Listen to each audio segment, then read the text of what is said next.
Welcome to Conscious Conversations, where we aim to inspire deep and meaningful interactions that grow into a community of practice that is committed to healing, resilience, and expansion. We'll be having conversations with spiritual teachers, impact leaders, plant medicine, and holistic health practitioners about spirituality and personal leadership tools and resources, and how these can help communities cultivate more harmonious and purposeful lives. I am Mabato Monzi. Join me as we laugh, cry, and ponder the meaning of life, the universe, and your role in it.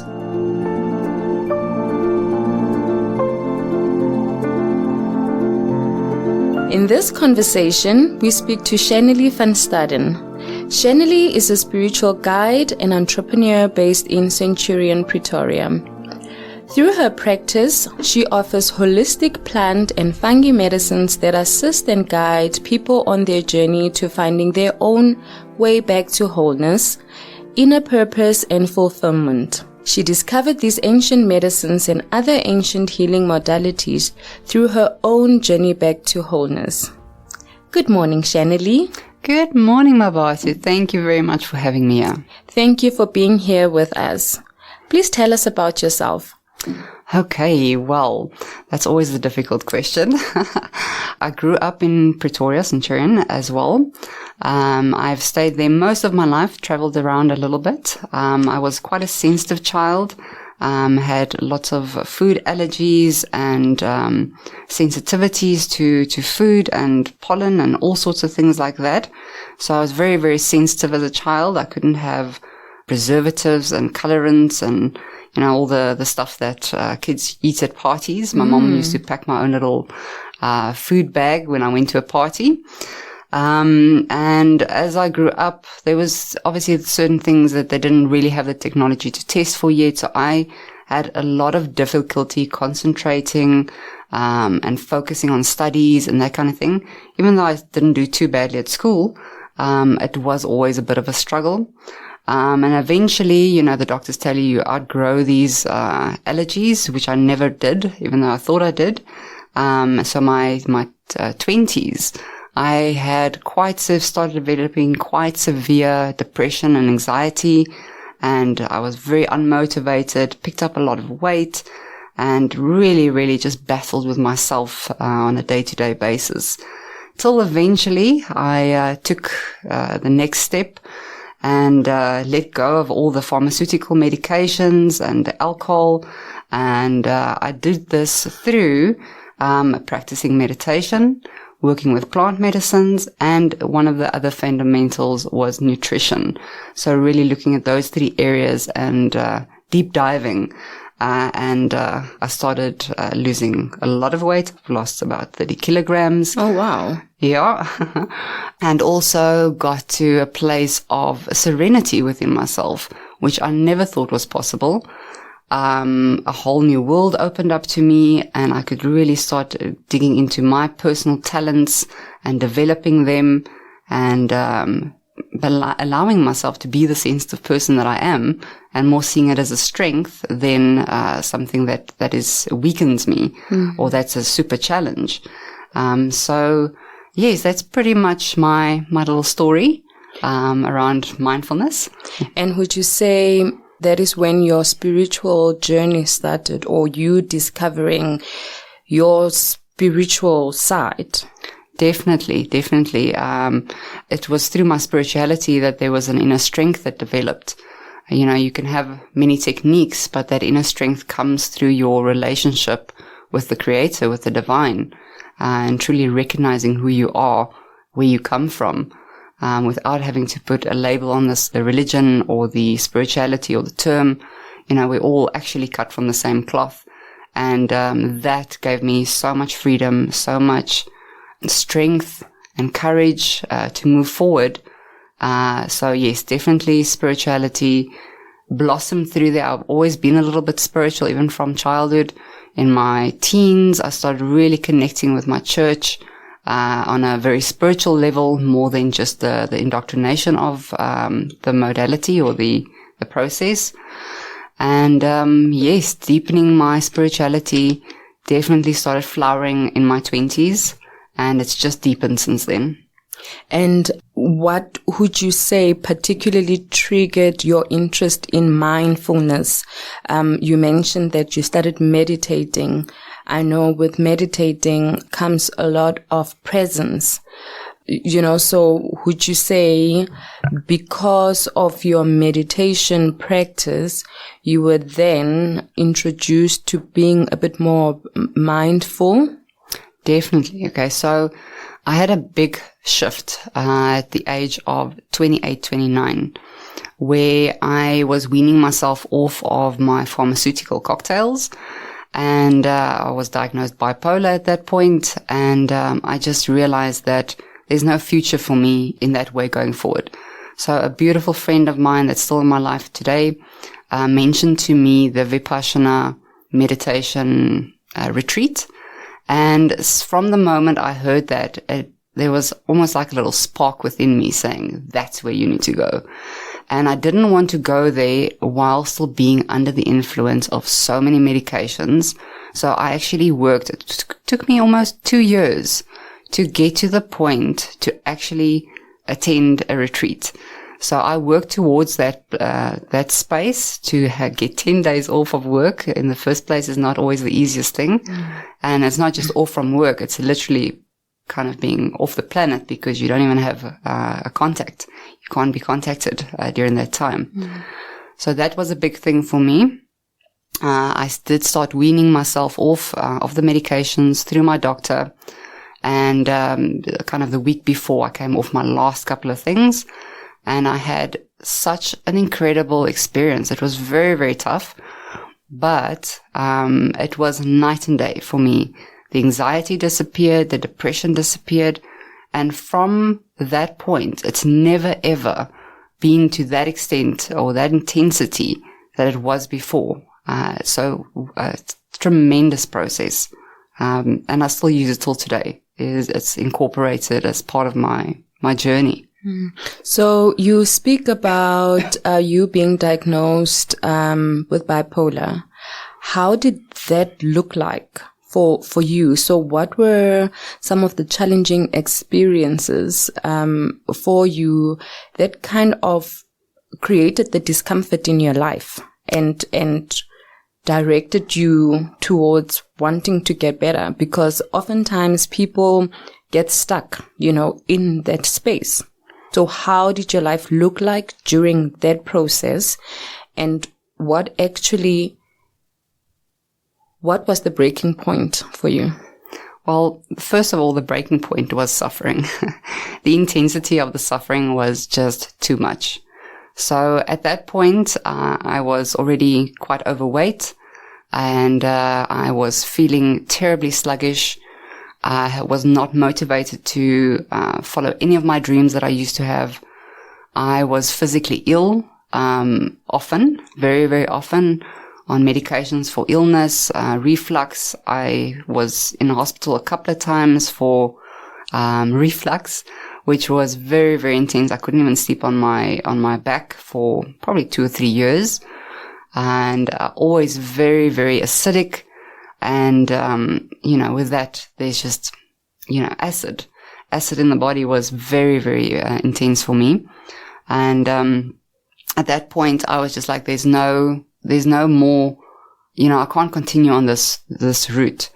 And my husband at the time, he did a journey, or he went to the Amazon and did a medicine work retreat, a plant medicine work. And when he came back from there, or basically in that time, I took that time to start weaning myself off because I had some quiet time and I just kind of went for it. It was kind of my gap.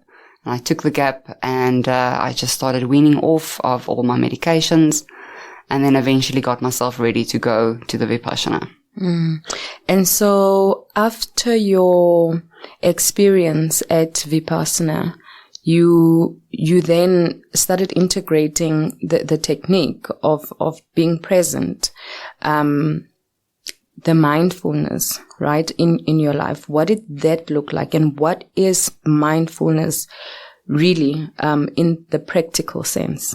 Okay. So it's a little bit tricky to explain because when you're practicing it, when you've got the experience of it, it opens up new doors. So the key would be in the experience. Another description of the word mindfulness could be awareness and presence. So bringing you back to point zero in your life, not jumping from past and future, but being present with where you're at, accepting it, and almost reclaiming your strength from there. There's a magicalness that happens because there's a spaciousness that's created, and that's a space, a very safe space for you to unravel all of these knots that it's almost like your brain gets into knots and you can't think anymore, and it's just too much thinking and it never works out the way you think it should, and you kind of this tension.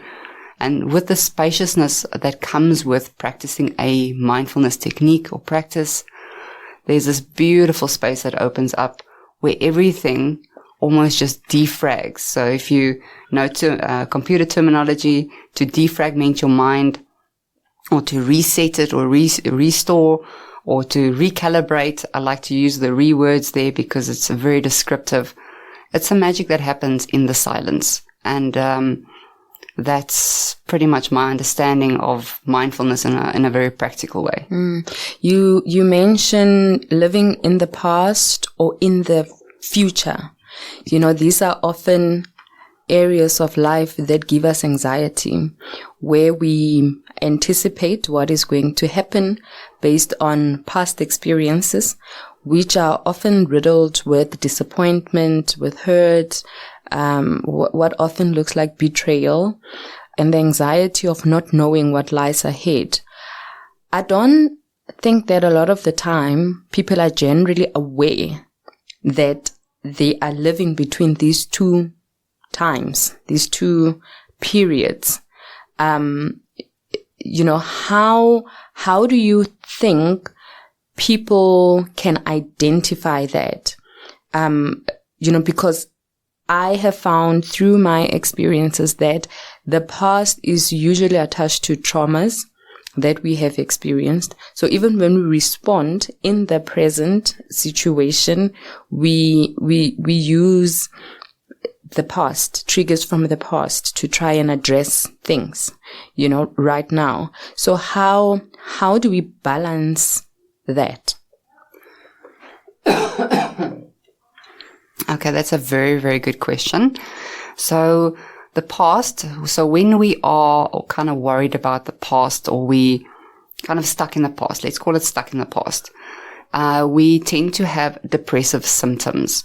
I like to use a symptom because we never actually our symptom, which is something mindfulness teaches us, to kind of put some separation between ourselves and whatever situation we are experiencing.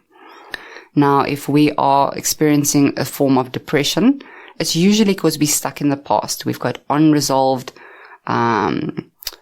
situations, or something that we haven't forgiven, or somebody's done something to us. You know, so there's a bit of blaming, there's guilt, there's shame, and that's usually sitting in our depression or depressive symptoms. And that's when we're kind of stuck in the past and we can't move forward because we've got this heaviness holding us back. Now, people that experience a lot of anxiety are people that are very future orientated. So they're kind of following that to-do list and worrying about the future. So worrying would be more associated with the future and getting done what you need to get done, or not feeling like you doing what you need to do. So you kind of have this anxiety around that. And that can be something that drives you. If you are experiencing it in a balanced and positive way, that anxiety can actually push you forward, but that's more like an excitement. So when you convert it, it becomes more an excitement, so you can access that energy. However, people that are very stuck with anxiety, they're very worried about the future. And as we all know, stress and anxiety go hand in hand. And that stress on the body is like a very toxic thing. And so much of our dis-ease in our daily life comes from that anxiety, or that constant anxiety without switching off, without relaxing. I love the fact that you use the word dis-ease, because one can really read it as disease. And that's when illness really comes in, right? When we have all those unresolved issues or emotions blocked in our subconscious. They occupy space, energy on our bodies, but in an unproductive way. And that manifests in lack of presence in our current relationships. So we never really present in the things that we do, in the experiences that we share, whether it is with colleagues, family, and so on, because we are constantly using the past as a frame of reference. What can you say around that? Yes, so that's kind of associated to our past traumas. Now, trauma there's varying degrees of trauma. Some people have serious accidents or injuries, and they might battle to adapt back into a functional lifestyle. Some people have dis-ease or disease, cancers, and diabetes, heart disease, those kinds of things. And then you've also got, all these different kinds of disease. So emotional disease. This is mood fluctuations. So all of those things are very much tied into our previous or past experiences. So if we're not resolving our emotions and we're not moving forward, not flowing with our emotions, then when we get to a new situation in our life, we're acting from these old patterns, from these old information. And when we do that, we are perpetuating the past. We just keep perpetuating the past. There's a kind of a quote by Albert Einstein. He says that, it's something along these lines, that you cannot solve your problems with the same thinking that created them.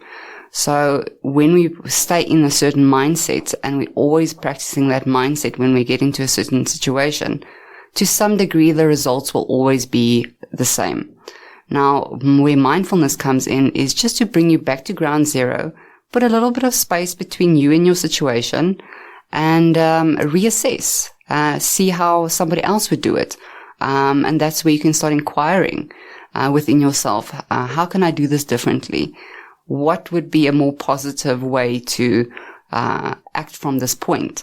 But that is the difference between acting and reacting, or responding and reacting. So when you are responding to something, you are more conscious, you're taking a conscious step forward, and you are making a conscious choice for a positive outcome, and that would be positive for all parties involved. And then you can compromise and you can accommodate the situation. But if you're just reacting from previous traumas, you literally bring those things back in your life, whether they are there or not. So maybe you're starting a new life, or a new partner in your life, and they do something and it triggers you, and you react the way you used to react. Then you are bringing that past, or that experience of a past relationship, into your new relationship as quickly as that. And this is also where mindfulness is so powerful. It just creates that bit of space for you to see yourself, to not mirror back the old things. So it starts unraveling those old patterns. So it's a kind of a process of unfolding.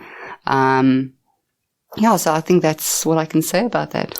The practice of mindfulness, it can easily throw one off balance, in a sense that when you practice mindfulness, you kind of stop looking for solutions outside of yourself, right?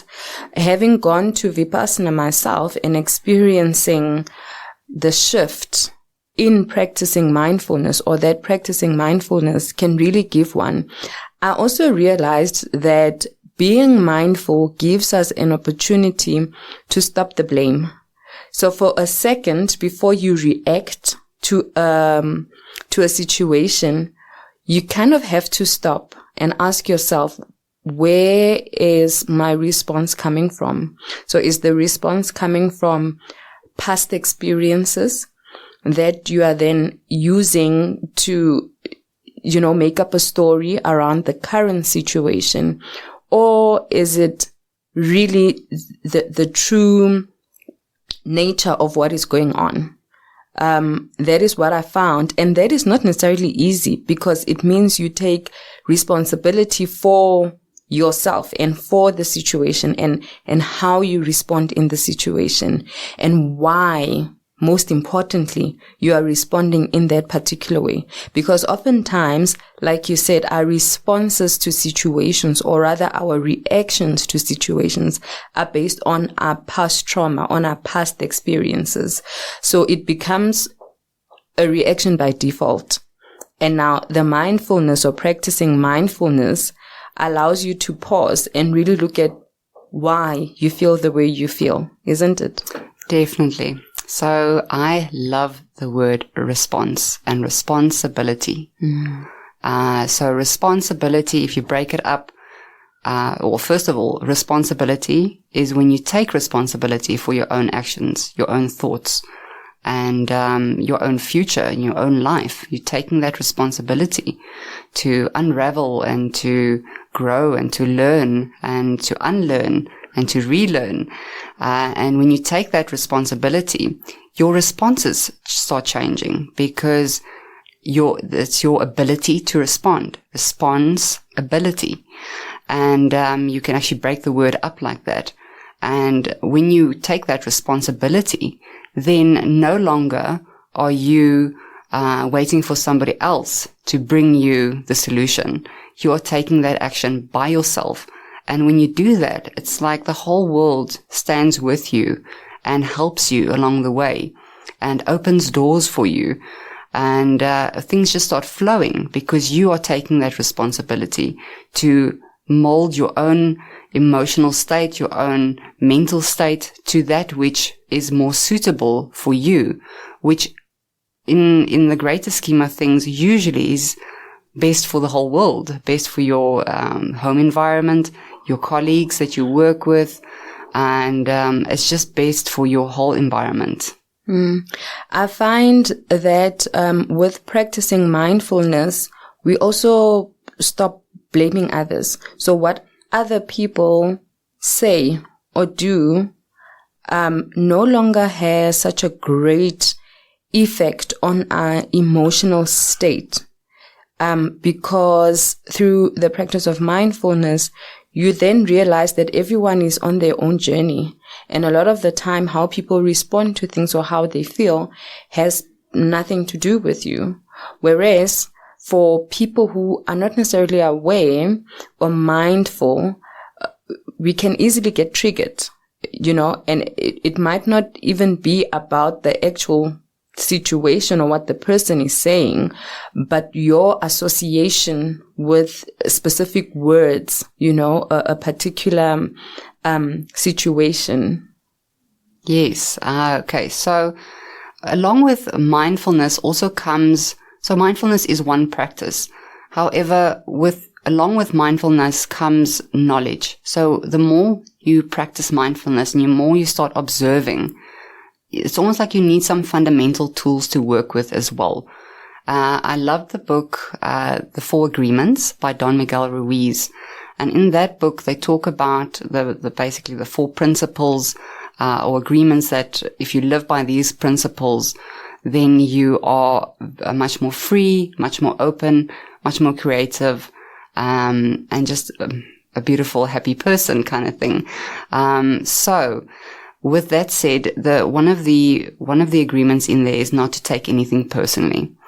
And it's such a short little powerful book, and it's one of my fundamentals that I still use every single day, because there's always room for improvement. Now, when you don't take things personally, this is on more than one level, because you're not taking personally what somebody else is doing, which means you will not get triggered. Now, this is not an apathy, but it's actually just really observing. They might be acting out because of their previous traumas. Now it's triggering me to act in a certain way, and then it just kind of it plays tennis. It just bounces from the one person to the next. And when you are not taking it personally, then it actually you can't react. You will almost more respond with a loving, kind gesture and asking the person, how can I help you now? Or how can I support you? Or just listen. Just listening really, really helps people to unravel as well. And by that unraveling, I mean releasing that which they are battling with. And when we don't take it personally, we give them that space. We give them a mindful space to really, kind of express themselves. And, when we don't take things personally, we're also not taking ourselves personally, because the trigger can also come from within, from our own thoughts. And, that could get us into a tizzy. So when you are not taking your own thoughts personally, you're also putting a bit of space between them. And if it's something that doesn't resonate with you, that doesn't feel like this is the kind of energy or that you want to bring into your life or that you want to create, then you are creating that space between it, and you can decide to respond differently. That's your responsibility then, to respond differently in that moment. Then you've got a choice, where previously you don't have a choice. You just kind of in that tumble dryer, and it just takes you. You're just kind of falling around, and you're completely consumed by that tumultuous moment that's overtaken you. So essentially, it would be that pause, right, in between life, that one gives themselves to respond in a way that represents our truest selves, right? The pauses in between, when one is taking a moment to reflect on how they want to respond, is essentially what mindfulness is. When one stops to think about how they want to respond and who they want to be in that moment. Now, a lot of spiritual teachers have often referred to mindfulness as a tool to help alleviate suffering. Would you agree with this? Yes. So it's very, very interesting how this works. And this is kind of the magical component that mindfulness brings, or a mindfulness practice can bring into your life. That silence is really a space where things reconnect or restore. When we are in that silence, we come closer to our true nature. That's also why spiritual teachers talk about the mindfulness so much and encourage people to be in that space. Because there's really a natural, beautiful, magical thing that happens in that space where you just start connecting to your essence. And your essence is the same essence as your creator. And when you start connecting to that, then you want to start doing good. It's like your heart starts opening up. You've got this, you start developing compassion.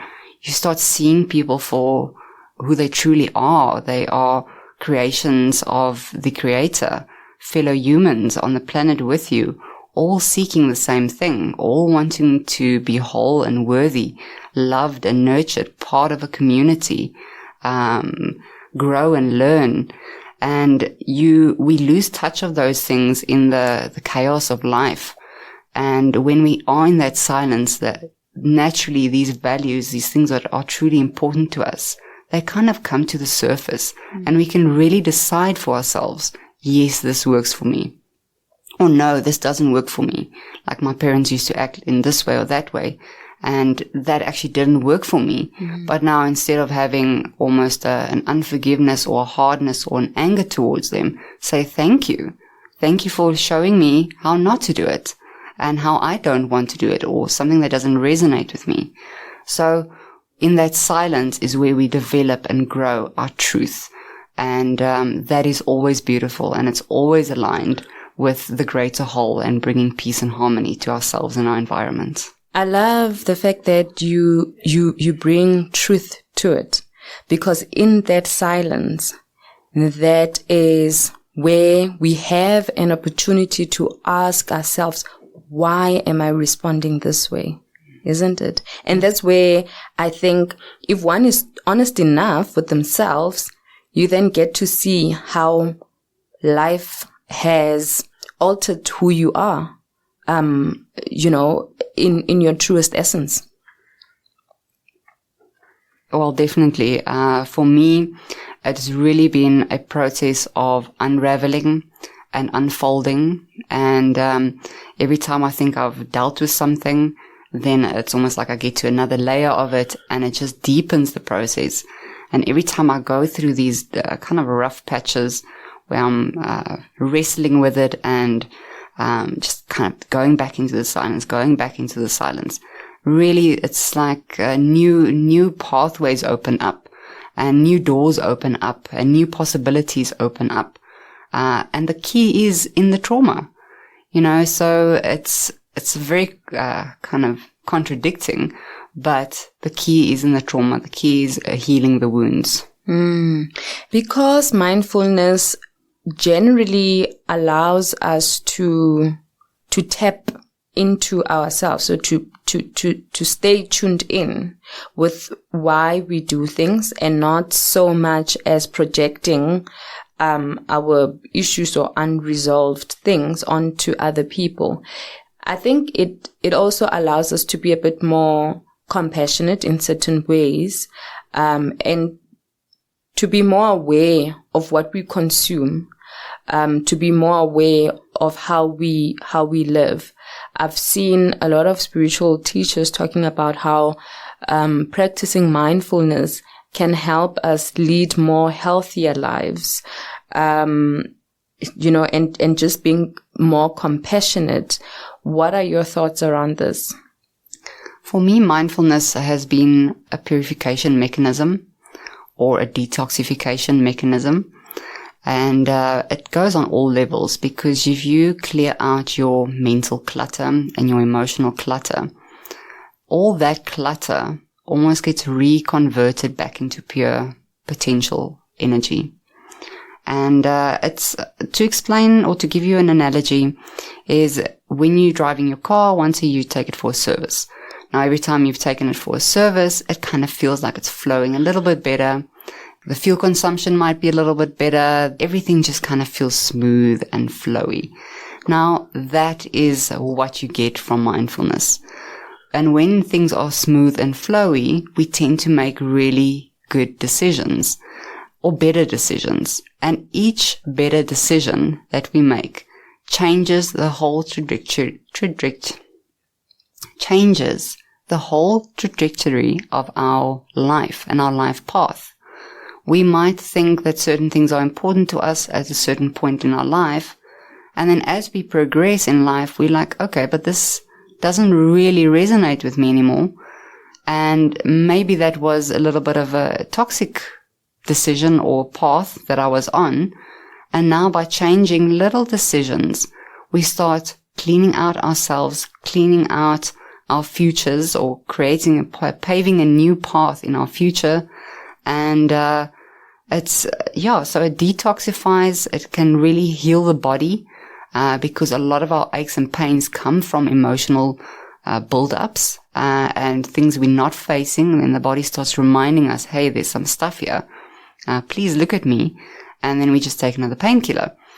So that's, and if you stop doing that, if you're like, okay, I actually want to feel what I feel instead of numbing it. I want to feel my physical pain. I want to feel my headache because it's telling me something. I want to feel my depression. It's telling me something. Instead of shying away from it or resisting it because it's uncomfortable. Or escaping. We're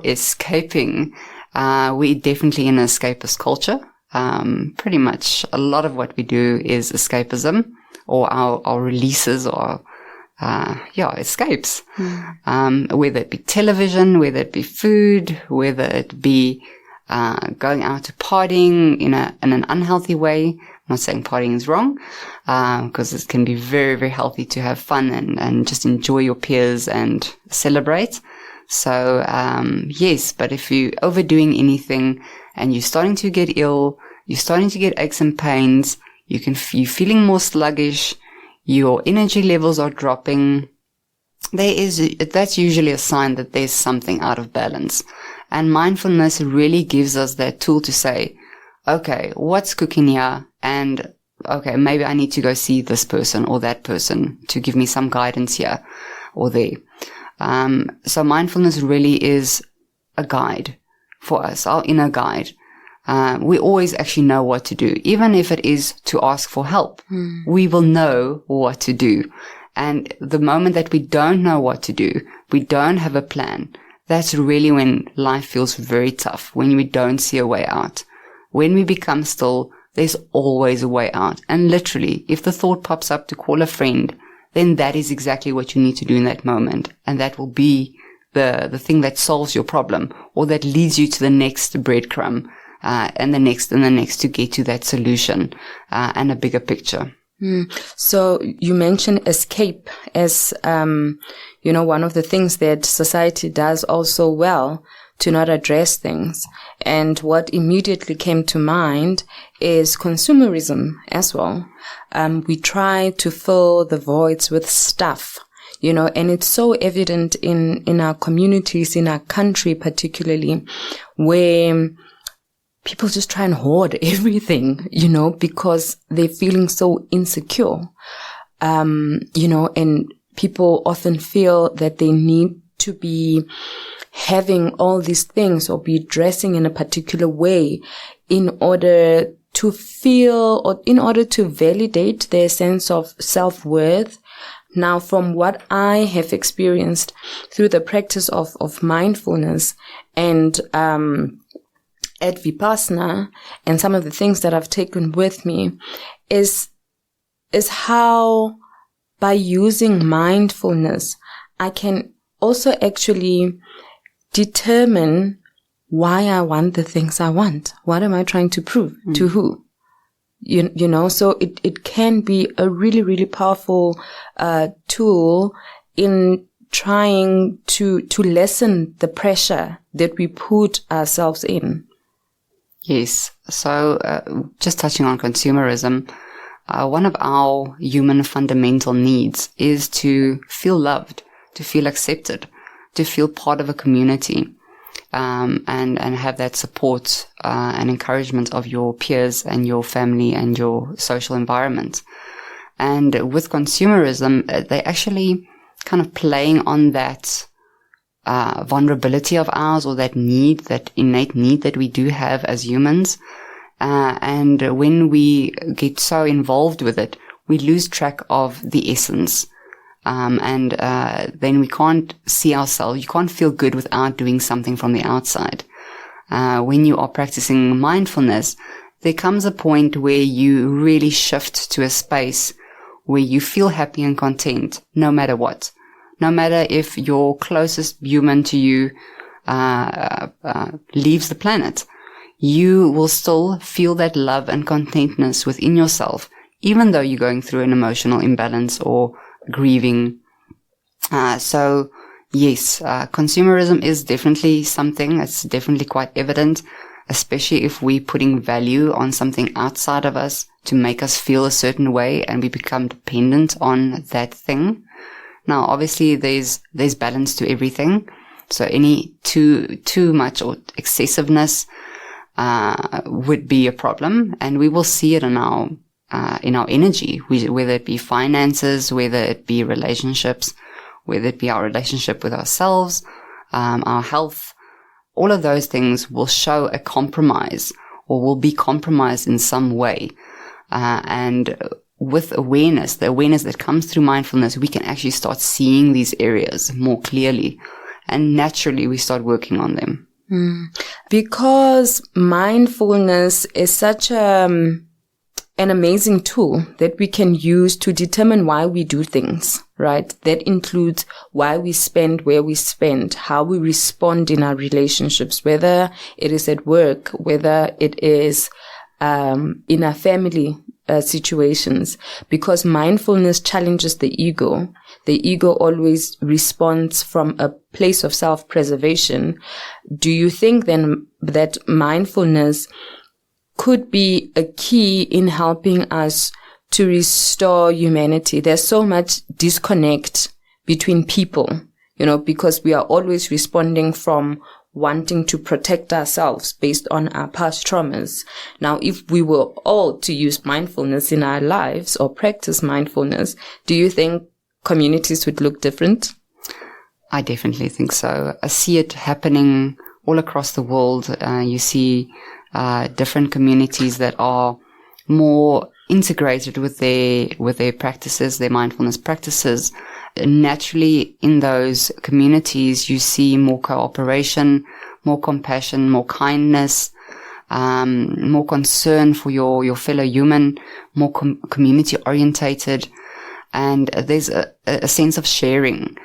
Now, we as humans are extremely conditioned, very domesticated humans, and we each have our own unique set of conditioning. And these conditionings start from our parents. This can come from which community you're in, which ethnic group you're in, which religious setting you come from, for background you come from, just the country you're in, the language you speak, all those things. There are so many layers. You can walk into a room and see a person and you'll have 10 thoughts about them before you've even met them. And that is literally just showing the conditioning that we all have, because we're all trying to compare ourselves to others, to be good enough to fit in. That's the fundamental over there. Now, when we are practicing these mindfulness practices, naturally the walls start coming down. These extreme conditionings start breaking down. And we start seeing our fellow human, no matter what color they are, no matter what race, no matter what language they speak, where they're coming from. We start seeing them as human, as a person with the same needs as me, with the same potential as me, with their own unique talents. And when you see a person like that, even if it's the beggar on the street, you have a totally different set of thoughts towards them. You have a totally different energy towards them. And that in itself shifts our reactions, shifts our actions to a very different, something that looks very, very different, very inspiring, very encouraging, and just one good deed, whether you do it by telling somebody or not, whether somebody observes you doing a good deed, it inspires them, it changes them. It's very, very impactful to smile wherever you go. It changes people. Their whole demeanor changes. And that's how we break down those walls, through true love, not the worldly love that we've been conditioned to, but true love and compassion for your fellow human. And in that, there is a respect that grows and develops. So it's a development. It's something that you develop, and you can't tell somebody to meditate to get these things. Mm-hmm. It's something that has to happen for them naturally. And they only get these experiences or these insights through their own experience, through their own practice, not through somebody else's practice. You can tell somebody 1,000 times over one thing or the other, but when they start practicing it themselves, that's when it starts breaking down. So communities that are introducing more meditation into their spaces, even prison environments that they've released or experiments of meditation practices, those communities, you can see a great impact of inmates feeling much better, being much more tolerant towards each other, and that's just a small example. So for someone listening to this conversation and saying, I want to give this mindfulness thing a chance, what are some of the key techniques that someone could easily use at home? Okay, so first of all, mindfulness can be a trigger word for many people. So if I say meditation or mindfulness or breathing exercises or anything around those terms, people can get very triggered. And then immediately they have blocks that come up. They can't do it, or they can't get themselves to sit still, or this or that. So there are different strokes for different folks. However, there is one fundamental aspect that ties every mindfulness practice together, that they all have in common, and that is breath. Breath is key. When you can breathe and remember to breathe in any situation, you will always be able to get through it, and you can always change your mind when you are breathing, and when you are breathing and become present in that moment, you can shift anything, and it really doesn't even have to take long. So breath is key. No matter what you do, if you can breathe, you are being mindful in a very simple way. And then a practice that you can use, it's the 5-5-5 breathing technique, which you breathe in for 5 seconds. So it's a long, slow, deep inhale. Then you hold the breath for 5 seconds. And then you also breathe out for 5 seconds. And you repeat this 5 times. So you could be driving in the car and have a moment with somebody cutting you off in traffic, and you just want to breathe. And it will center you again and allow you to release the residual adrenaline that you've just stimulated. Or you might be standing in a queue and it's taking way longer, and you just start breathing because you've still got a to-do list of 1,000 things, and you just start breathing and you calm yourself down and you tell yourself, I will get everything done at exactly the right time. So you talk to yourself as well, but we do it through breath. Breath will always anchor us back into the moment. I can imagine how in a heated moment or an exchange, how pausing for 2 seconds and saying to yourself, I don't have to respond to this now, how that can alter the outcome of that particular situation, isn't it? Just by that one breath or 2 breaths in and out, and to say, can I not respond now? Yes. You can literally stop a fight. You can stop a process, a very practiced or trained process within yourself from escalating. Let's call it a drama. To break the drama, you can actually break a drama by breathing. And people have different responses to it. Sometimes they literally get the rug pulled from out underneath them, and they don't even know how to fight back. Because you're not fighting. Exactly. So they start acting like, I don't really know what's going on here. Or you get some people that fight harder because they want that reaction. So, you get different responses for being mindful in the moment. But as long as you can be mindful, even in hindsight, if you have a moment of clarity, like, I could have done that differently. The more aware you become of something, the more you shift it. It happens automatically. So definitely, these techniques are quite easy. There's a couple more. So people that are more like ADHD really battle to concentrate. When I mention mindfulness to them, they're like run for the hills kind of thing. So, for that, I definitely recommend Qigong. Qigong is for those, people that, it engages you on so many levels, and you can be all ages working with mindful or with the Qigong. So elderly people, persons that have had injuries can work with the Qigong. And then especially your ADHD people, because they always need to be engaged. They've got very fast working minds. They're actually very intelligent people, and they need to be engaged on all their senses. And the Qigong engages you on breath, on mental focus, and on physical movement. So you are really engaged in that practice, and you feel so good afterwards. And you only have to do it for 15, 20 minutes session, and that's it. And you can immediately feel that shift, and take that with you into your day. And if our listeners would like to chat to you a bit further about these techniques, how can they contact you? Okay, so you can definitely contact me at Happy Tree Light. That's the email address, Happy Tree Light, LIGHT, all one word, lowercase, at gmail.com. You can just pop us an email over there, and you can also contact us on the WhatsApp line, 079 838 6640. I'll just repeat that again, 079 838 6640. That line does operate between Mondays and Thursdays.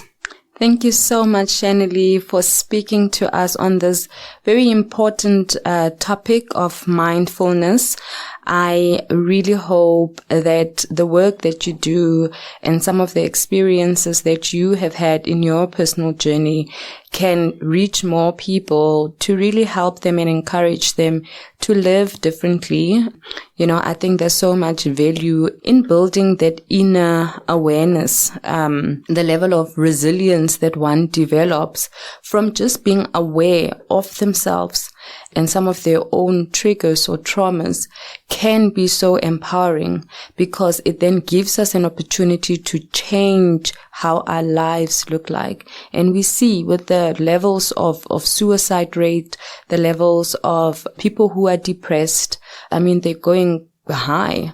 People really need assistance with managing life and really understanding how to navigate this process of life. So thank you very much for talking to me. Oh, wonderful. It's only a pleasure, and blessings to you for the beautiful work you're doing. And yes, it's just a beautiful journey, and I love assisting people on their journey.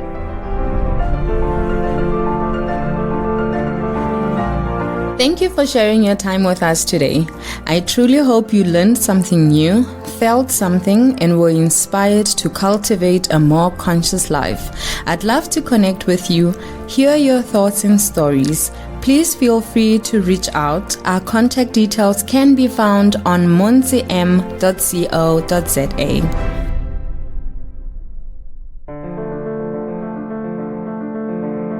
You've been listening to another production from Solid Gold Podcasts.